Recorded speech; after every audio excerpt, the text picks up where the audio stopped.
And every single relationship that I've come across has a similar scenario going on. Whether they've been together 2 years or 20 years, when they met, the sex was incredible. But now we've been together a while, and there's so many other factors that go on in our lives that are related to our sex life, right? Like, what if you're stressed? What if you're worried about, money or your job? Or what if you don't feel good in your body?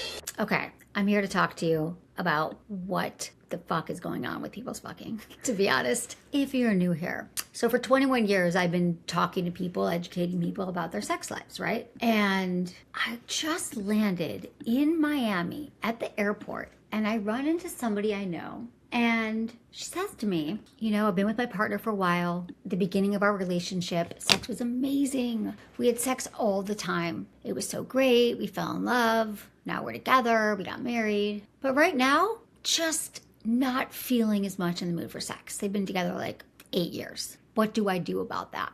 I love him. He's my best friend. Everything's, our relationship is great. We like doing the same things. Can't imagine my life without him. But I'm just not in the mood for sex when he's in the mood for sex. She's wondering, what's wrong? Is it me? Is it him? What should we do about the relationship? Here's the thing. Let me land this plane for you. In every single relationship that I've come across in the last 2 decades has a similar scenario going on. Whether they've been together 2 years or 20 years, when they met, the sex was incredible. They had passionate sex. They were so hot for each other. They couldn't wait to rip each other's clothes off every time they saw each other. I just couldn't wait. My body shook the way they touched me, the way they looked at me, It was incredible. But now we've been together a while. We've got kids, or we just both got really busy. We don't always want it at the same rate. In every relationship, this comes up. But we don't know what to do about it, right? We don't know how to get our bodies back on board. We're like, why did I want it? And then we beat ourselves up.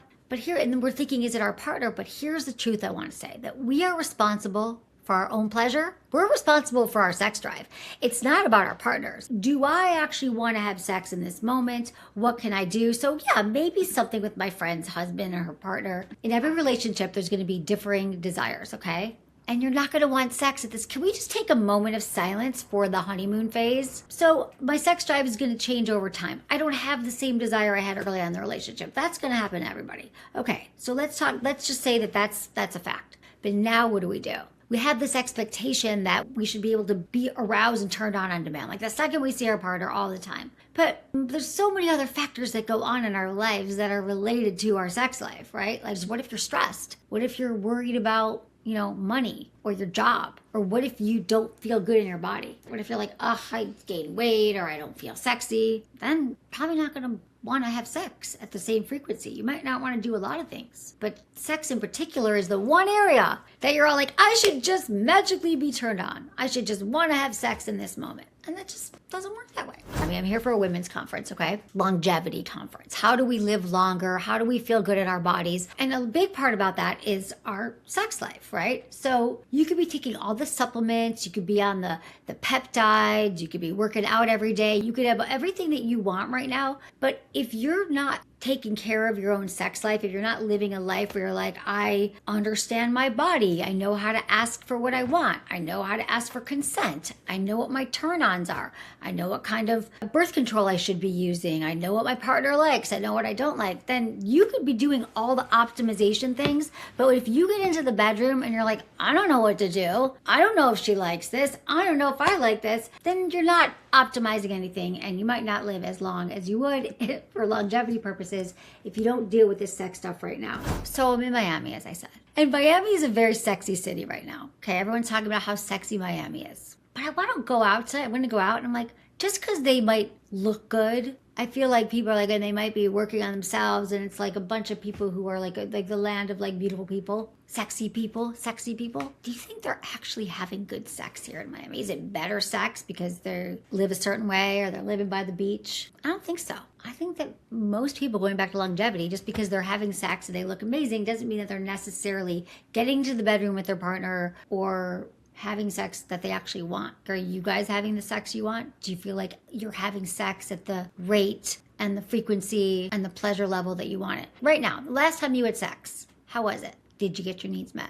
Was it hot? Tell me that. Very few people come up to me and say, I'm having the most incredible sex, and let me tell you why. My partner and I communicate about what we want. We decide when we want to have sex and what turns us on and what we need to feel the most connected and the most desirable. We know what times of day we want to have sex. There's never that, I got to fake it. I got to roll over and pretend I'm sleeping to avoid my partner. No one really says that. They're like, to my point earlier, it was amazing in the beginning. And now I'm like, when we have it, it's really good. But I don't really know how to make it really good every time, or I don't really know, because I have questions about it. So that brings me to you. The reason I'm here is because you guys have all these questions, I know, and all these places that you might be stuck. And so if I come on once a week and we talk, we can get you unstuck. That's the goal.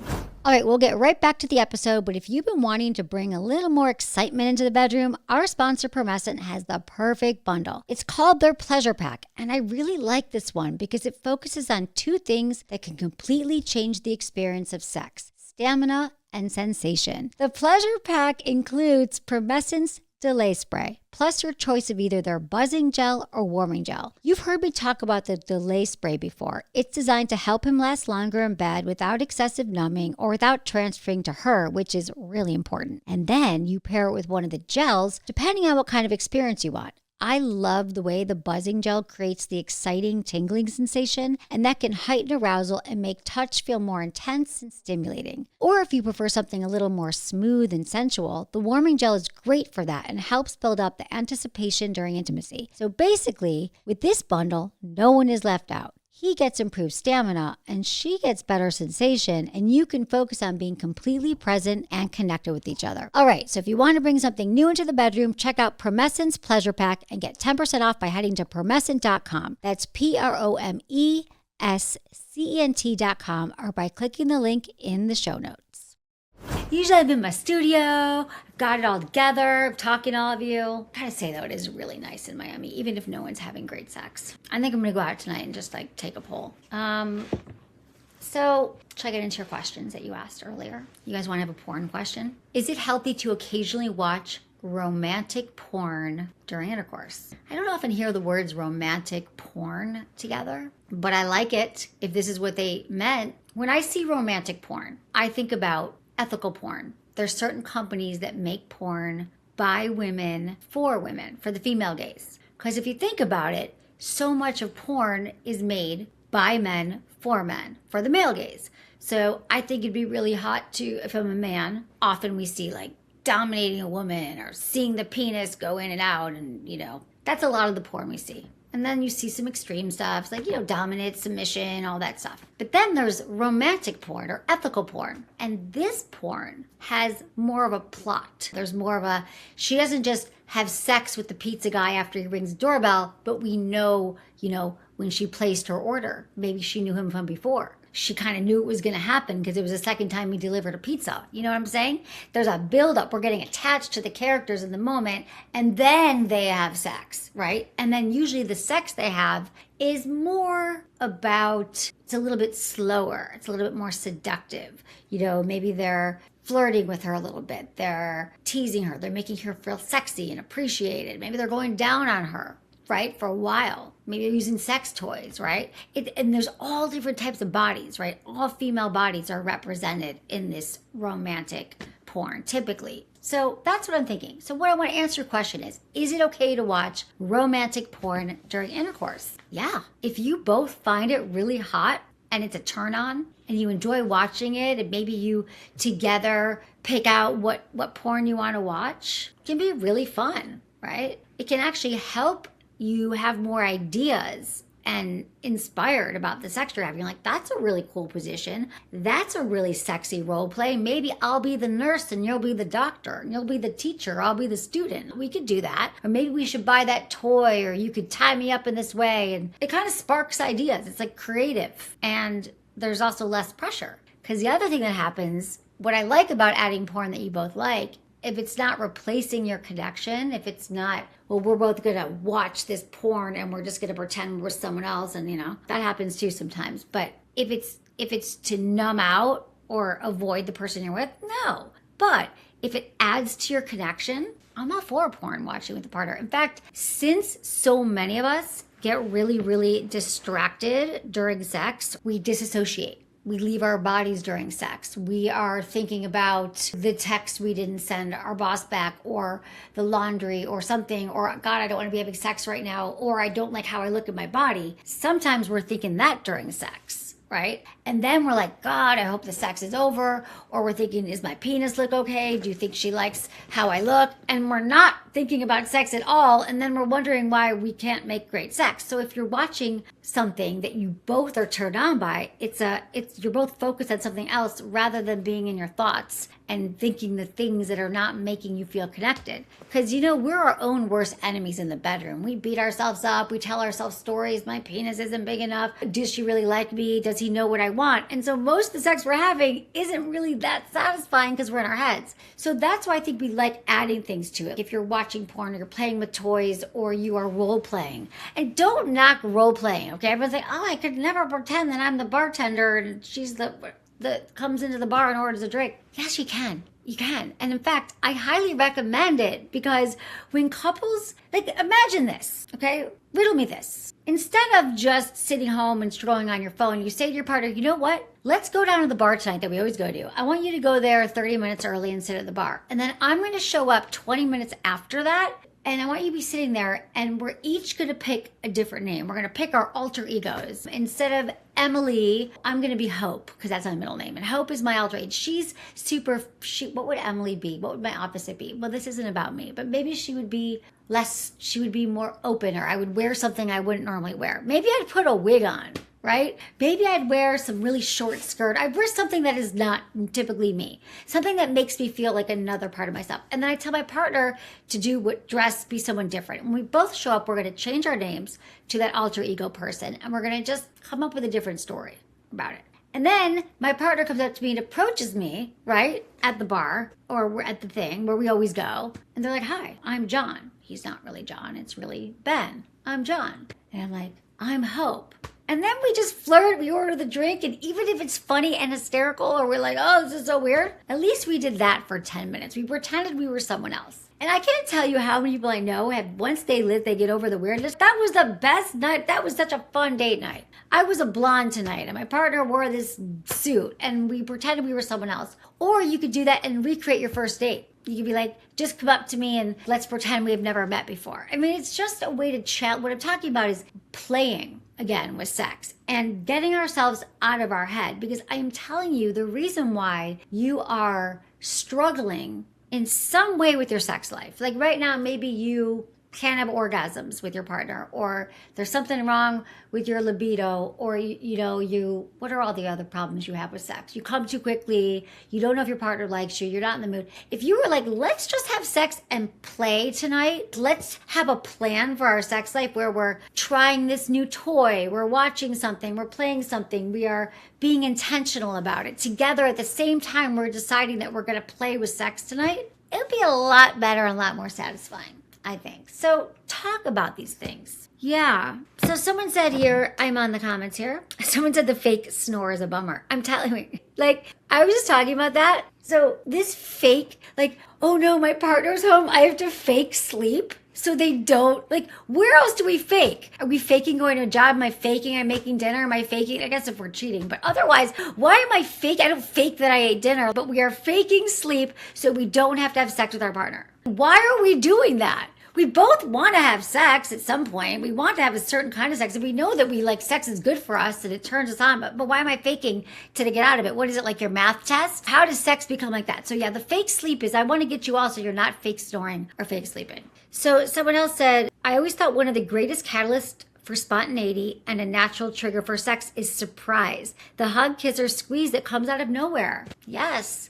that moment of I just see you and come up from behind and give you a hug without a pressure of there's a dick in your back or she's all over you and you don't want sex. We don't want that, but touch, a surprise, intimate connection is arousal. That doesn't have the pressure of leading right to sex. That's exactly the moment we're talking about. Why does he have to eat the pizza now? Can it be a plumber? Is that what you're talking about, the role playing? It could be anything you fucking want, truly. So, Yeah, the fake stories about Morse. So this is why I like romantic porn. I'm totally down for that. Anyone else have any other questions? Or I'll go into the questions that you sent earlier. We already covered sex drive, didn't we? My wife has 0 sex drive and mine is through the roof and won't change. Help. See what I mean? That's the question every day. To sum it up, desire mismatch, the most common thing in a relationship. Instead of trying to fix her and get her to want to have more sex with you, like I'm going to do things, or I helped around the house, or I did all these things, and why doesn't she want to have sex with me? The best thing to do is to understand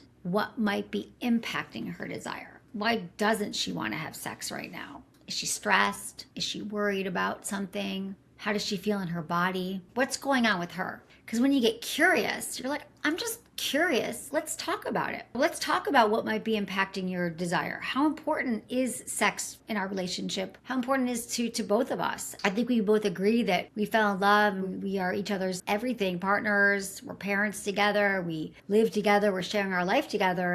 And when we walk down that aisle and we commit to somebody, we are essentially saying, I'm going to love you. I don't know why in the honor, what do they say? What is it? The oath? The what's the wedding oath? Sorry, I've never been married. By choice. The vows. You don't say by choice. Never want to get married. But the vows are like, why don't we say, I promise to like prioritize our sex life and our intimate life till death do us part. That in wedding vows? No, they don't. They don't, but they should. Because he's saying my wife won't change and she won't do anything about it. And I think part of the agreement of being in a relationship with somebody is that we're going to agree that we will prioritize our intimacy and how we can continue to stay connected for our relationship. And so we can't just duck out of it. But when he's saying that she won't change, let's first start with getting curious. Because she can't, like what I'm saying is if we're in a relationship with someone, we can't decide that we are just done with sex or we won't talk about it. That isn't okay.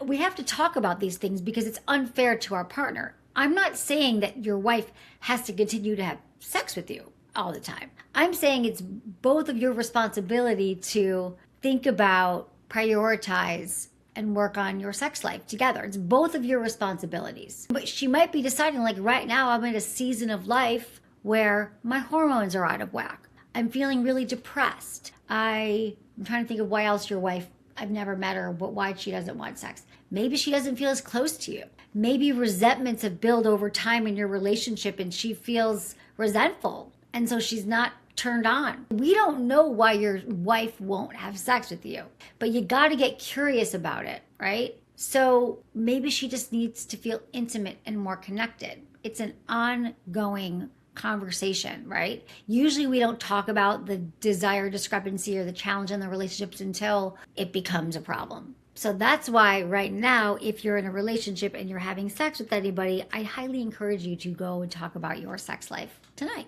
How are we doing? What would feel good to us? What do we want to try? Do you have any, here's another question, you guys. Do you have any suggestions for a 35-year-old virgin finally starting to sexually explore with her boyfriend outside of the constraints of conservative Christianity? Okay, should we talk about that for a minute? Yeah, first off, nothing wrong with this, late about this, you're not behind. I get a lot of questions from people who have never had sex before at all different ages, 20, 25, 30, 35, 40. And there's always this shame attached to it. Like, I'm behind. I should already have been having sex by now. What's wrong with me? And I have so much to catch up on. And there's so much I haven't learned. And is someone going to shame me? Or is someone going to make me feel bad? And like, what do I do? What do I do? I feel like I'm behind. And we all start our sexual journey when it feels right for us, right? That's what matters. So what you're asking is this is the time that I want to start on my journey and you're ready. I think that's amazing. In fact,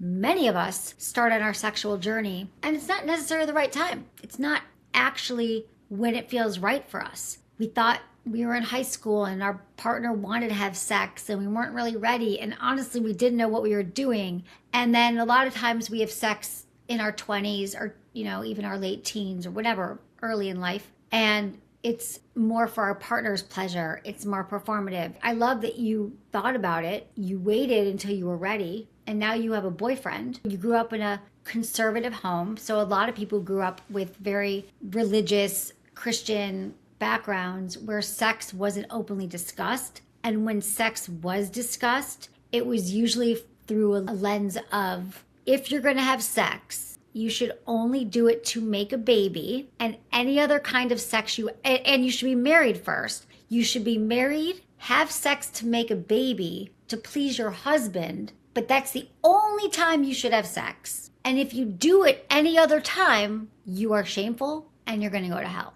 Basically is the message you get. So then you grow up with this message that sex is this, thing that I gotta wait for, and I gotta do under these constraints, and I don't even know my own body. I don't even know what sex is. I've never even felt my own body, because also masturbation we're often told that we can't touch our bodies. So I'm just guessing where you came from. The question is, do you have any suggestions for a 35-year-old virgin starting to sexually explore with her boyfriend outside the constraints? So there's nothing late about this. I'm so glad you're starting your sexual journey when it feels right for you, because that's what matters. Number 2, you are unlearning shame-based messaging that came from a religious background that you grew up in. So please go slow. Please be gentle with yourself. Please start to look at rewiring your brain around. So the fact that you're even asking me this question, you've come across my page. I think this was asked through Instagram. You guys, I've answered for over 20 years, a lot on my Instagram. If you check Sex with Emily everywhere, my podcast is Sex with Emily. And so you got to go slow. You got to be gentle with yourself. And if nerves come up, that is so normal. Like, your history to sex up until your for the last 35 years, or since you can remember, has been a different way. And so for your body to catch up right now, and your body to fully be on board with sex and to actually feel sexual energy move through your body, is a whole new concept. So it's not just about sex with your partner. I would say first, it's important to figure out your own body. Have you touched yourself yet? Do you know what feels good to you? Have you given yourself an orgasm yet? That's just something to think about. But I understand that right now it's the container of your boyfriend. So we got to rewrite your relationship to sex now. So the key thing is communicating with your boyfriend and letting him know exactly where you're at. There are 0 things to be shamed about. Let him know. I don't know if your boyfriend also came from a conservative background, but letting him know that this is new to you. And here's the other thing. Here's what I want to say about the word virginity. The word virginity also has sort of negative connotations, like you're losing something, you're giving something up, you're a virgin, you're sacrificing, right? What if we rewrite it as your sexual debut? This is your sexual debut, and your boyfriend is invited, okay? And so if it is your debut and it is your coming out, then it's really about you communicating your curiosity, what feels good, what allows you to feel safe and connected. This is about exploring your sexuality for the first time. This isn't about a performance. This isn't about being good in bed. This isn't about, I hope that I look good and I move the right way and my partner thinks I'm sexy and he feels good. This is about you saying, what would feel good to me? Do I want sensual touch? Do I want slow kissing? Do I want to explore each other's bodies? Let the pleasure and not the pressure guide you on this journey, okay? That's what it's about. But go slow and communicate and be honest with your partner, because I think, again, so much pressure and it just doesn't serve us. And go easy on yourself and be kind. It's not easy just to be a sexual, just to have all this pressure from years built up on you. And I honestly think a lot of us would do well taking all this message and thinking, how can I be more intentional about the sex? Do I feel good in my body? Am I having sex that's consensual? Do I know what feels good? We can learn that message at any time in our lives, whether we're launching into our sexual debut or not. So good. This is great. So glad you like the podcast. The live version is great. This is the live version that I want to do. I just want to come on and talk to y'all and talk about anything that comes up for you guys, because we need this, right? I need this. And I need to tell you, we need to be talking about this stuff so much. Even if there's something that you pull from this tonight, you're like, oh yeah, actually, when I'm going to go on this first date tonight, or I'm having sex tonight, or I'm doing whatever, maybe I'll just take a moment and get curious about what my body wants right now. What would actually feel good to me right now? Do I need, a glass of water first? Do I need to go for a walk? Do I need to talk to my partner? Do I need to share something with them? Do I need to talk about our day? What would feel good to me? Not in relation to my partner, but it's for my body, for myself. You can just think about that for a minute. Because I guarantee you there's so much pressure around it's date night or it's sex night or I hope I look good and it's never around the actual thing that's going to make you feel. A lot of things we're worried about sexually, I guess, are not the things that are really going to make it that satisfying and pleasurable for you. Right, Obs? Right. Facts. Aubrey's here with me. We're traveling to a women's conference, but men could come too, I think. Maybe not, though. Maybe not. Maybe not. Not because we don't love you. I'll be back next week. I'll be back next Thursday at this time. Next time, I'll be in Michigan. Yeah, I'll be in Michigan. I'll be in a whole nother location.